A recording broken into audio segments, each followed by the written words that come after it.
મણિપુરથી શરૂ થયેલી ભારત જોડો ન્યાય યાત્રા કોંગ્રેસના રાહુલ ગાંધીની હવે આ યાત્રા અંતિમ તબક્કામાં છે અને અંતિમ તબક્કામાં તે ગુજરાતમાં પ્રવેશ કરશે અને ગુજરાતથી તેઓ મહારાષ્ટ્ર મુંબઈ પહોંચશે।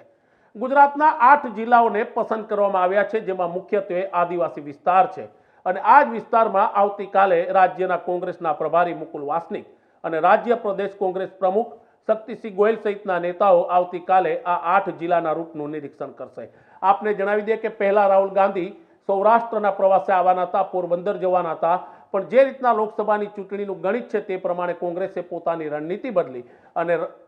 ભારત જોડો ન્યાય યાત્રા હવે આદિવાસી વિસ્તારમાંથી નીકળશે। માનવામાં આવે છે કે વડોદરાથી થઈ આ યાત્રા ખાસ કરીને નર્મદા, ડેડિયાપાડા, ડાંગ આવવા થઈ અને મહારાષ્ટ્રની સરહદમાં પ્રવેશ કરશે અને તેના માટે જ પ્રદેશના નેતાઓ અને કેન્દ્રના ટોચના નેતાઓ આવતીકાલે 2 દિવસ દાહોદ સહિતના આસપાસના જિલ્લાઓના રૂટનું નિરીક્ષણ કરશે।